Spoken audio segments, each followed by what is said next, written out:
Hi friends, welcome to JM entrance moments. எல்லாரும் எப்படி இருக்கீங்க? நல்லா இருக்கீங்களா? இன்னைக்கு சூப்பரான ஒரு விளாக் தான் பார்க்க போறோம். இப்போ சித்திரை திருவிழால கள்ளழகரை தரிசனம் பண்றதுக்காக மானாமதுரை ஆத்துக்குள்ள நின்றுட்டு இருக்கோம். என்னங்க, நீங்க கள்ளழகர் ஆத்துல இறங்குற நிகழ்வை பார்க்கணும்னா மதுரைக்கு தானே போகணும், சம்பந்தமே இல்லாம மானாமதுரை நின்றுட்டு இருக்கீங்களேன்னு நிறைய பேர் யோசிப்பீங்க. இந்த விஷயம் நிறைய பேத்துக்கு தெரிஞ்சிருக்கலாம், நிறைய பேத்துக்கு தெரியாம இருக்கலாம். தெரியாதவங்களுக்காக தான் நான் சொல்றேன். சித்ரா பௌர்ணமி அன்னைக்கு மதுரையில மட்டும் இல்ல, வைகையாறு பாயக்கூடிய நிறைய பகுதிகளில் கள்ளழகர் ஆத்துல இறங்குவாரு. அந்த பகுதிகள் என்னென்னு பார்க்கலாம். மதுரை, சோழவந்தான், மானாமதுரை, பரமக்குடி, ராமநாதபுரம் மாவட்டத்துல இருக்கக்கூடிய அழகன்குளன்ற ஊர்ல, இந்த ஊர்கள்ல எல்லாத்துலயுமே சித்ரா பௌர்ணமி அன்னைக்கு கள்ளழகர் ஆற்றுல இறங்குற வைபவம் நடக்கும்.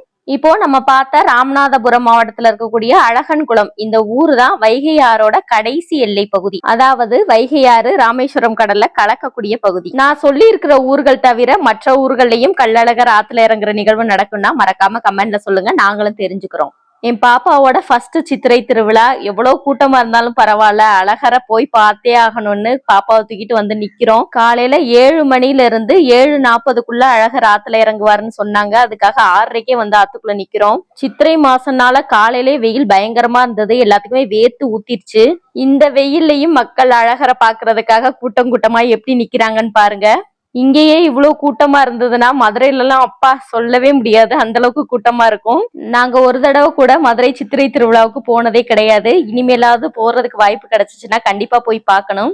அழகர் ஆற்றுல இறங்குற நிகழ்வுக்கு நிறைய பேரு நிறைய கதைகள் சொல்லுவாங்க. இதுல எனக்கு தெரிஞ்ச கதைகளை நான் உங்ககிட்ட ஷேர் பண்றேன்.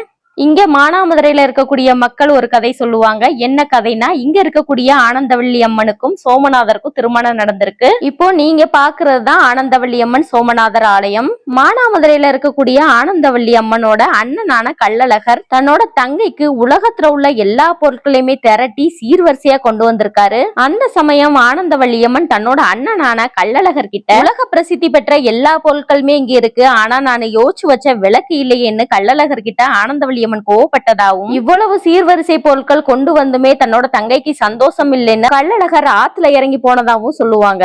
அதாவது கள்ளழகர் தன் தங்கை கிட்ட கோச்சுக்கிட்டு ஆத்துல இறங்கி போற நிகழ்வை தான் நம்ம இப்ப வர சித்திரை திருவிழாவா கொண்டாடுறோம்னு மானாமதுரை மக்கள் சொல்லுவாங்க. அடுத்த கதை என்னன்னா, மதுரை மக்கள்ல சில பேர் சொல்ற கதையை தான் நான் இப்ப சொல்ல போறேன்.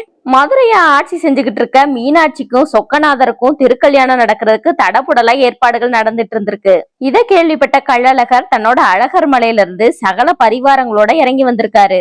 வர்ற வழியில பக்தர்கள் கூட்டம் அதிகமா இருந்ததுனால சரியான நேரத்துல தன் தங்கை திருமணத்துக்கு வந்து கண்குளிர திருமணத்தை பார்க்க முடியல. தன் தங்கை மீனாட்சி திருமணத்தை கண்குளிர பார்க்க முடியலையேன்னு அழகர் சோகத்தோட ஆத்துல இறங்கி போற நிகழ்வு தான் இப்ப நடக்கக்கூடிய சித்திரை திருவிழான்னு ஒரு சில பேர் சொல்லிட்டு இருக்காங்க. கள்ளழகர் ஆற்றுல இறங்குற நிகழ்வுக்கு ஒரு புராண கதையும் இருக்கு. ஒரு சமயம் சுதபஸ்ங்கிற முனிவர் அழகர் மலையில இருக்கக்கூடிய நூபுரகங்கை தீர்த்தத்துல நீராடிட்டு பெருமாளை நினைச்சு தவம் இருந்தாரு. அந்த சமயம் துர்வாச மகரிஷிங்கிற முனிவர் தன்னோட பரிவாரங்களோட அந்த இடத்துக்கு வந்திருக்காரு. பெருமாளைய நினைச்சு கடுந்தவத்துல இருந்த சுதபஸ் முனிவருக்கு துர்வாச மகரிஷி வந்தது தெரியல. அதனால கோபமடைந்த துர்வாச மகரிஷி சுதபஸ் முனிவருக்கு மண்டுகோ பவன் ஒரு சாபத்தை கொடுத்துட்டாரு. சாபம் பெற்ற சுதபஸ் முனிவர் உடனே தவளையா மாறிட்டாராம். தன்னோட தவற உணர்ந்த சுதபஸ் முனிவர் துர்வாச மகரிஷி கிட்ட, நான் செஞ்சது தப்பு தான், நான் சாப விமோச்சனம் பெறணும்னா என்ன செய்யணும்ன்ற வழியையும் சொல்லுங்கன்னு கேட்டிருக்காரு. நீ வைகை ஆற்றங்கரையில போய் தவம் பண்ணிக்கிட்டு இரு, சித்ரா பௌர்ணமி சமயத்துல அழகர் ஆற்றுல இறங்கி உனக்கு சாப விமோச்சனம் கொடுப்பாருன்னு சொல்லிட்டு மறைஞ்சிட்டாராம். தவளையா மாறி போன சுதபஸ் முனிவருக்கு சாப விமோச்சனம் கொடுக்கறதுக்காக தான் கள்ளழகர் ஆற்றுல இறங்கி வராருன்னு புராண கதையும் இருக்கு. இப்போ அழகர் ஏன் ஆற்றுல இறங்கி போறாரு அப்படிங்கிறதுக்குரிய காரணம் தெரிஞ்சிருக்கும் தானே. அழகர் ஆற்றுல இறங்குற நிகழ்வுக்கு ஏதாவது வேற ஒரு காரணங்கள் தெரிஞ்சாலும் கதைகள் தெரிஞ்சாலும் கமெண்ட்ல சொல்லுங்க, நாங்களும் தெரிஞ்சுக்கிறோம். மணி 7:40க்கு மேல ஆயிருச்சு. எப்படா அழகர் ஆத்துல இறங்குவாருன்னு எல்லாருமே வெயில வெயிட் பண்ணிட்டு இருக்கோம் பாருங்க. பாப்பாவுமே அழுதுட்டு அப்படியே தூங்கிட்டா. நல்ல வேளை கையில தண்ணி கேனு விசிறி எடுத்துட்டு போயிருந்தோம். ஒரு வழியா அழகர் வர்றாரு அழகர் வர்றாருன்னு சொல்லிட்டு அந்த இடத்துலயே நின்றுட்டே சுத்திட்டு இருந்தாரு. என்னன்னு கேட்டா ஏமாத்துறாங்களாம்.